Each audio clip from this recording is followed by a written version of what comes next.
Em nome do Pai, do Filho e do Espírito Santo. Amém. Vinde, Espírito Santo, enchei os corações dos vossos fiéis e acendei neles o fogo do vosso amor. Enviai o vosso Espírito e tudo será criado, e renovareis a face da terra. Continuamos com o tema da mentira. A mentira é como a neblina, mutante. Varia constantemente os seus formatos. Nesse sentido, há uma distinção clássica das três principais espécies de mentira. Em primeiro lugar, se encontra a mentira jocosa. Como indica o nome, é a mentira bem-humorada, proferida com a finalidade de brincar, por divertimento e sem intenção de ofender ninguém. Nesse capítulo podem ser incluídos tanto as lorotas de 1º de abril como a sorridente afirmação da velha senhora que tem pouco mais de 40 anos, retirando os 20 que sobram. Dizemos que é uma mentira praticamente inocente, ainda que as brincadeiras, às vezes, possam proceder de sentimentos maldosos e constituir, por isso, um pecado, inclusive grave, contra a caridade. Por exemplo, se se mente brincando para humilhar em público, ridicularizando-a uma pessoa ingênua, defeituosa ou pouco inteligente, está se faltando à caridade. Mas se não existe essa conotação maldosa, essas mentiras, ainda que literalmente digam o que é falso, não mentem, porque nem pretendem, nem conseguem induzir em erro ninguém. Portanto, não constituem pecado algum. Numa segunda categoria, encontram-se as mentiras que os moralistas, os especialistas em teologia moral, chamam mentiras oficiosas. O nome é clássico e designa a mentira que tende a favorecer uma pessoa, um grupo ou uma ideologia. Quer dizer, é a mentira proferida em proveito próprio de um indivíduo ou de uma coletividade. Esta é uma das primeiras mentiras que aprendemos em criança. Não fui eu que fiz. Eu não tinha ouvido quando me chamaram. Puxa, perdi o dinheiro que o papai me deu. Gasto no carrinho da esquina. As mais comuns dentre as dessa categoria são as mentiras forjadas para evitar um castigo, um desgosto, um dever custoso, ou para furtar-se a um favor ou a um serviço que não temos vontade de prestar. Aí entra a série interminável de falsas explicações e desculpas que a nossa fraqueza nos leva a dizer para evitar maus bocados. Não tive tempo, perdi o ônibus, fiquei doente, com atestado médico anexo tão falso como a escusa. O chefe pediu-me que ficasse trabalhando até tarde. E mais a prática estudantil da cola, que é mentirosa quando não se estudou e, portanto, se finge um saber que não se tem. Bem como tantas outras mentiras e mentirinhas lançadas como névoa perfumada para ficar bem.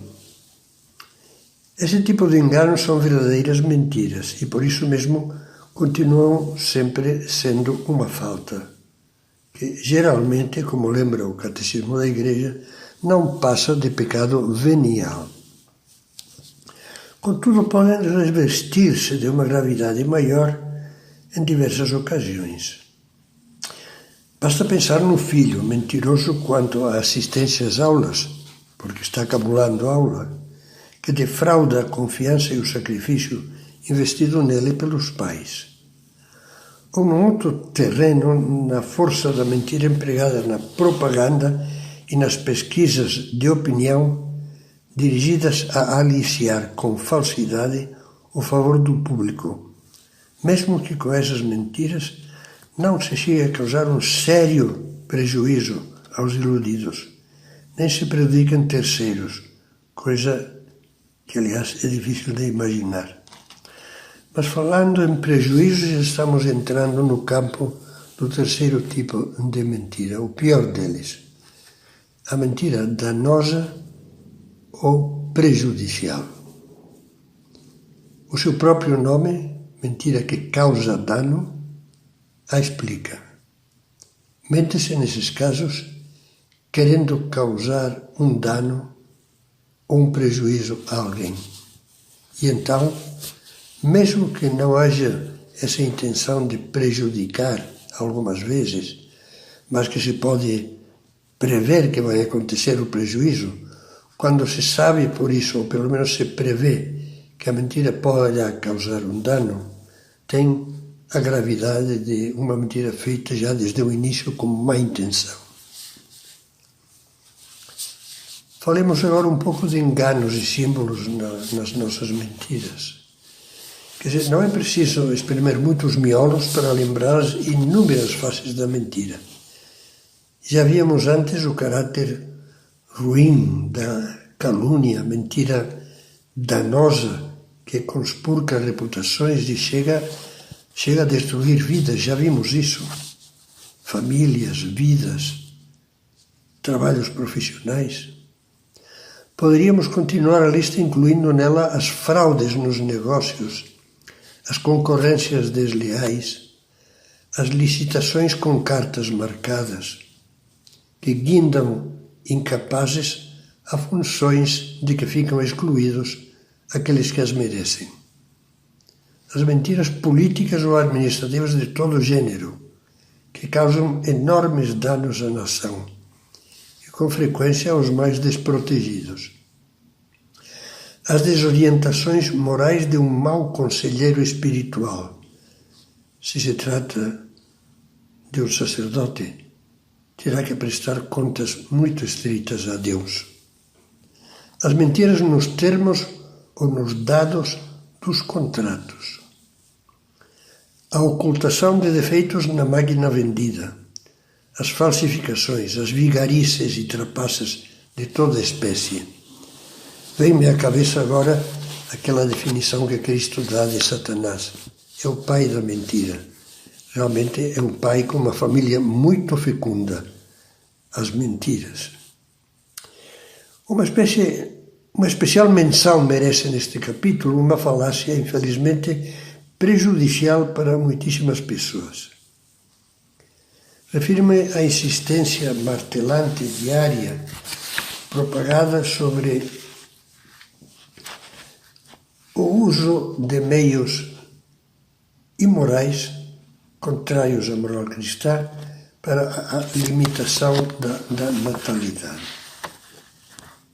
As autoridades responsáveis terão que prestar contas a Deus por esse engano. Não é um tema fácil, mas é um tema em que um católico tem que ter uma consciência mais fina. Entre parênteses, se alguém quer um esclarecimento dentro da moral católica sobre uma forma, quando há motivos sérios, uma forma honesta de regular o nascimento dos filhos, de atrasar a vinda de mais um filho por um tempo, etc., pode consultar uma entidade que encontrará na internet chamada Mater Fecunda. Bom, encerrando as considerações sobre a mentira danosa, convém recordar ainda dois princípios referidos também pelo Catecismo, que toda a consciência cristã deveria gravar a fogo. A mentira, diz, torna-se pecado mortal quando fere gravemente as virtudes da justiça e da caridade. A culpabilidade é maior quando a intenção de enganar acarreta o risco de consequências funestas para aqueles que são desviados da verdade. Já falamos disso, mas é bom dizê-lo com as palavras oficiais da doutrina da Igreja. E ainda, é o Catecismo da Igreja que nos diz: toda a falta cometida contra a justiça e a verdade impõe o dever de reparar. Não pode ser aceito aos olhos de Deus o pretenso arrependimento acerca de uma mentira quando não se está disposto a reparar, quanto antes, pelos meios viáveis, as suas consequências ruins, nocivas. Bom, uma vez terminado o comentário sobre essas três espécies de mentira, embora alonguemos um pouquinho esta meditação, vamos fazer um comentário sobre uma pergunta que não raramente as pessoas fazem. E a mentira social? A resposta é que a expressão melhor, mentira social, é muito ambígua. Pode ser a mentira telefônica ou a mentira gentil. Por exemplo, o caso do empresário que manda a secretária dizer que está em reunião simplesmente porque está realmente muito ocupado.